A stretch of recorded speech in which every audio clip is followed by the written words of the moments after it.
The crunch of gravel under my tires felt different. Something was wrong.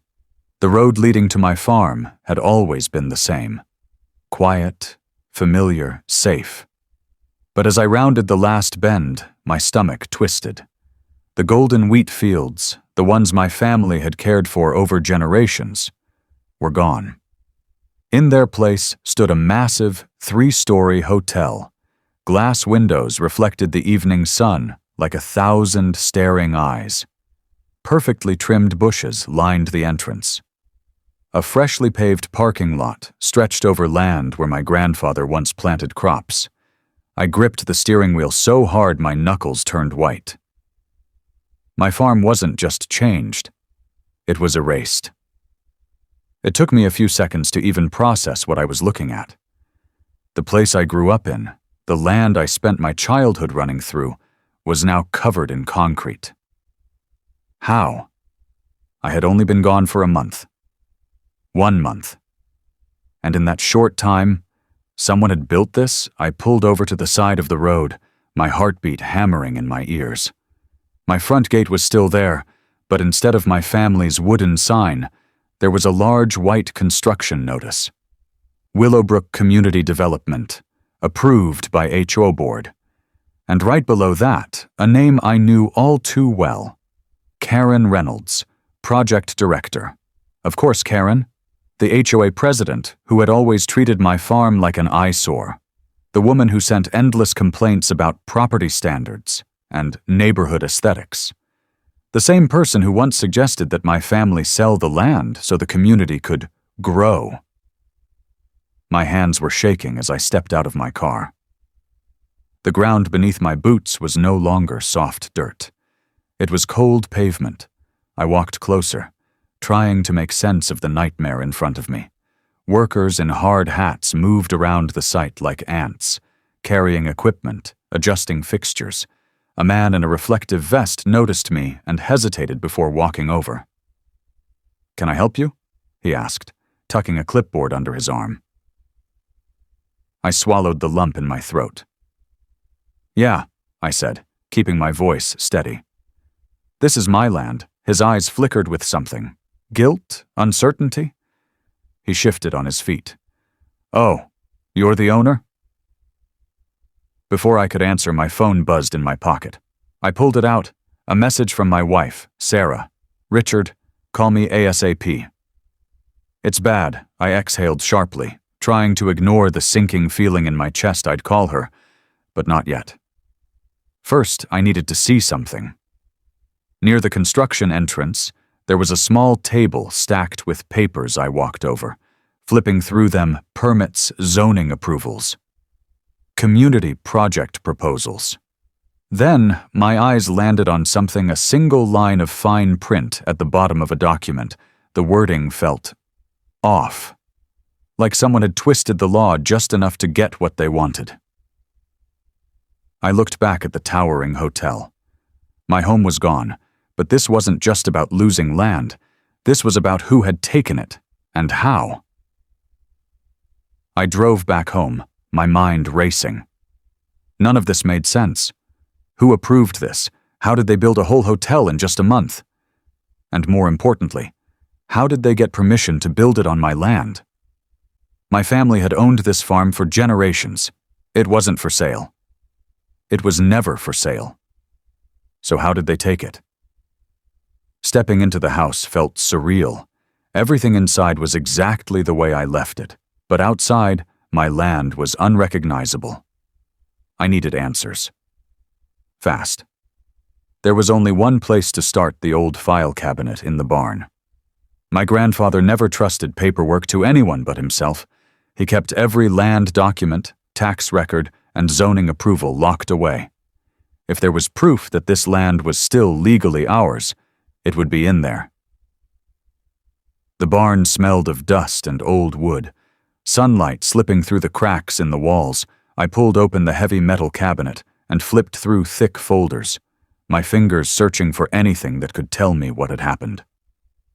Then, buried under stacks of weathered papers, I found it. A hand-drawn property map from 1952. My grandfather had sketched every inch of this land himself, marking the boundaries with notes in the margins. I spread it out on the workbench, comparing it to what I had just seen outside. Something wasn't right. The lines didn't match. According to this map, the section where the hotel stood was still legally part of our farm. It had never been rezoned, never transferred. Yet, somehow, the HOA had managed to build on it. That wasn't just a mistake. That was theft.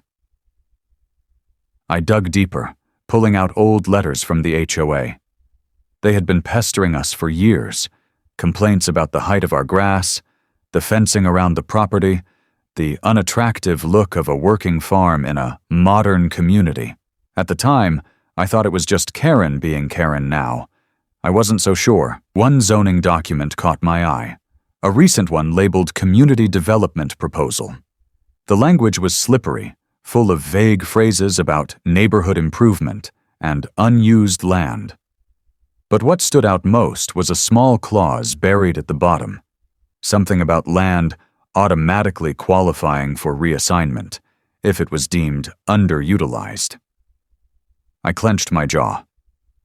They had found a loophole. A dirty, underhanded loophole. I needed more information. I headed into town, straight to the coffee shop where locals gathered. If something this big had been in the works, someone had to know about it. But the moment I walked in, the conversation died down. People glanced at me, then quickly looked away. The tension in the air was thick. I ordered a coffee and sat near the back, listening. Bits and pieces of hushed conversations floated my way. Words like shady deal, rushed approval, and not right kept popping up. An older man, probably in his 70s, shuffled past my table. He didn't look at me, didn't say a word, just slipped a folded piece of paper onto the table and walked out. I hesitated before picking it up. The handwriting was shaky but clear. "Meet me at the old gas station at 6 p.m. I know what happened." I read it twice, my pulse quickening. Someone knew the truth. Someone had been watching. But before I could process it, the sound of tires crunching outside made me freeze. I turned my head toward the window just as a white SUV with HOA stickers pulled up in my driveway. The driver's door swung open, and out stepped Karen Reynolds. She didn't look surprised to see me. She looked prepared. I exhaled slowly, pushing the note into my pocket. Whatever was happening here, Karen was at the center of it, and now she was standing on my land. Karen stepped out of her SUV with that same smug expression she always had at HOA meetings, the one that said she thought she was the smartest person in the room. She adjusted her designer sunglasses and gave me a tight-lipped smile, like we were just neighbors having a friendly chat instead of two people standing on land she had no right to touch. "I was wondering when you'd show up," she said, looking around like she already owned the place. "The community has been making great progress while you were gone. We're really excited about this new development. It's going to raise property values for everyone." I clenched my jaw, but forced myself to stay calm. I wasn't going to let her see how furious I was. "That's funny," I said, "because last I checked, this was my land." Her smile didn't waver, but I saw the slight shift in her stance. She wasn't expecting me to push back so quickly. "Well," she said, voice dripping with fake sympathy, "there were some legal adjustments while you were away. Everything was approved through the right channels." I folded my arms. "Show me." Karen hesitated, just for a second, then shook her head.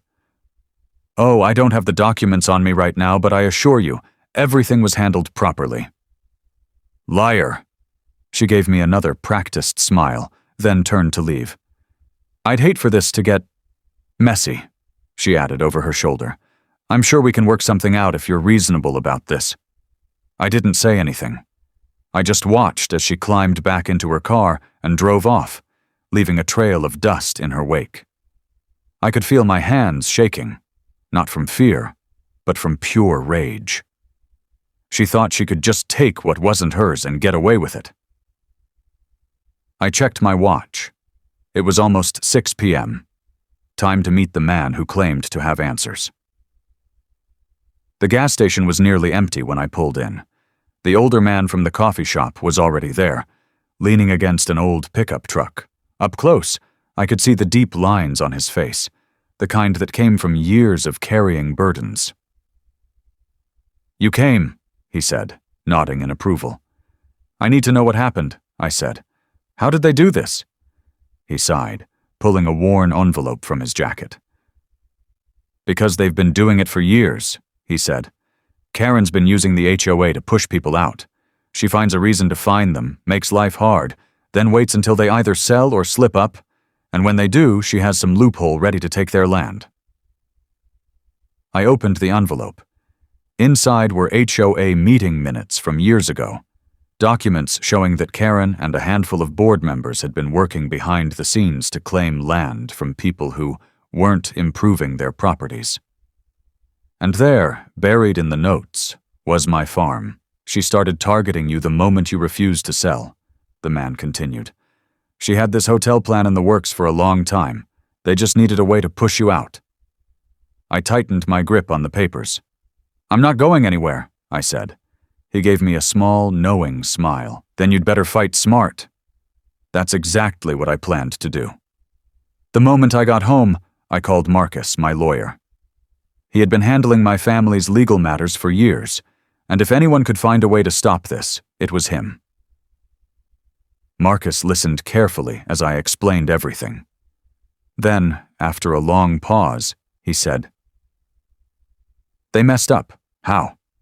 They never had the legal right to touch your land." He said, "The way they worded the zoning changes, it's not solid.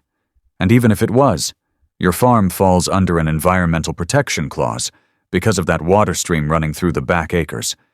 They can't legally develop here without a full environmental impact study." I exhaled.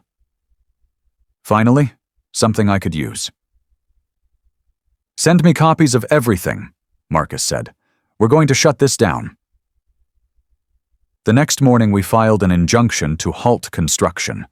It forced the developers to stop all work until the land ownership dispute was settled in court. That was step 1.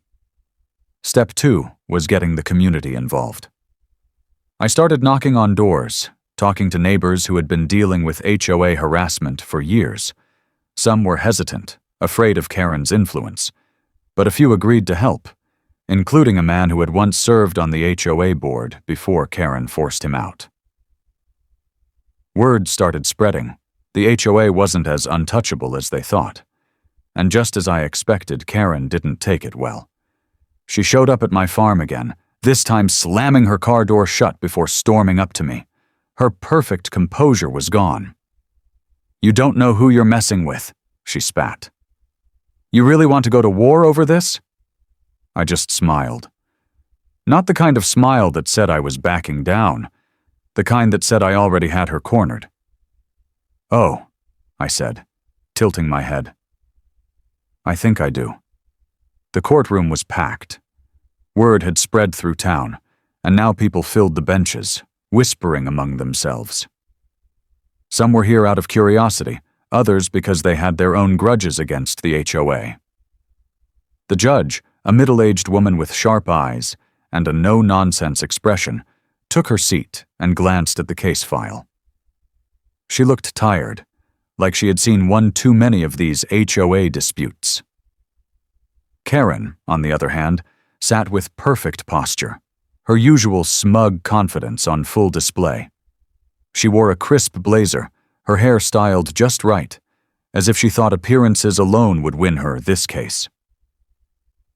I knew better. I had spent weeks preparing, gathering every piece of evidence that would expose what she had done. The proceedings began, and Karen's lawyer wasted no time trying to paint me as unreasonable. "Your Honor, my client followed all legal procedures. This development was approved fairly, and Mr. Holloway is simply resistant to change." Marcus stood, buttoning his suit jacket. "That's not true," he said, placing a stack of papers on the table. because this development was never legal to begin with. He walked toward the judge, handing her a series of documents. These are original property records dating back to the 1950s. As you can see, the land in question was never rezoned for commercial use. The HOA had no right to approve this construction. The judge examined the documents, her brow furrowing. Karen shifted slightly in her seat, but she still looked composed. That wouldn't last long. Marcus continued. And here's something even more concerning. An environmental impact report that was never filed before construction began. He handed over another document. This hotel was built directly on a protected wetland. The law is clear.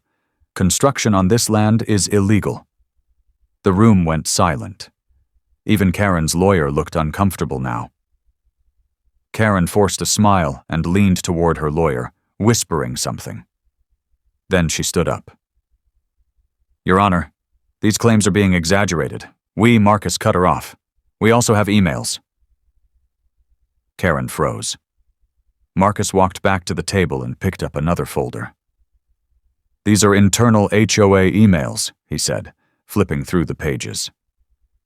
Emails where Karen Reynolds personally pressured board members to approve this project without a proper vote.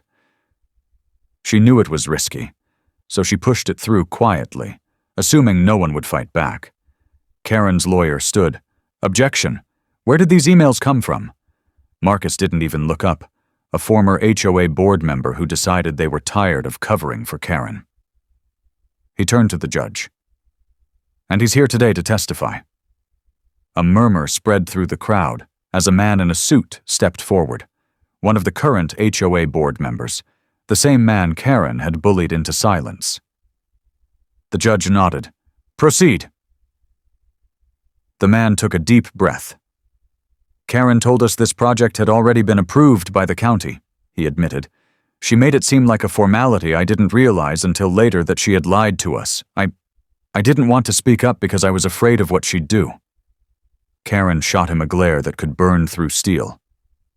But it didn't matter anymore. The damage was done. The judge tapped her pen against the desk. So, let me get this straight. The HOA approved a project that was never legally zoned, built a hotel on protected land, and strong-armed its own board members into silence? Marcus nodded. That's correct, Your Honor. The judge sighed, rubbing her temples. She glanced at Karen, who was gripping the edge of the table so hard her knuckles were white. I've seen a lot of HOA disputes, the judge said, her voice even. But this is one of the worst abuses of power I've ever come across. She took another look at the environmental report, then set it down. The ruling is clear. The land must be restored to its original state. The HOA is responsible for all costs associated with the removal of the hotel and the environmental restoration. Karen opened her mouth, but the judge wasn't done. The HOA will also face fines for illegal land use, and Karen Reynolds is officially removed as HOA president, effective immediately. The courtroom erupted in whispers. Some people looked shocked, others nodded in approval. I let out a slow breath, feeling a weight lift off my chest. Karen, though, wasn't done. She stood, her face red with rage, and turned to me. You think this is over? She hissed under her breath. You have no idea who you're messing with. I met her glare, completely calm. It is for you. I walked the farm again. The dirt firm beneath my boots, the air filled with the scent of fresh earth. The land felt different now, like it was breathing again. The towering hotel that once stood here was nothing but rubble, bulldozed down to the foundation. In its place, the fields were being restored, the soil turned over, ready to grow something real again. For the first time in months, I could look across my property and see home, not some concrete monument to greed. The demolition had drawn a crowd. Neighbors who had once stayed quiet under the HOA's control now stood beside me, watching as the last remnants of the hotel were hauled away. Some clapped, others just nodded, but the message was clear. They were glad someone had finally stood up to Karen and the HOA. A few even came up to shake my hand, thanking me for fighting back, not just for myself, but for the whole community. Karen was gone. After the court ruling, she resigned from the HOA, packed up, and left town. No one knew where she went, and no one really cared. Her name had become a warning, a lesson in what happens when someone tries to take what isn't theirs and gets caught. The HOA itself wasn't gone, but it had changed. The new leadership was quieter, more careful. They knew better now.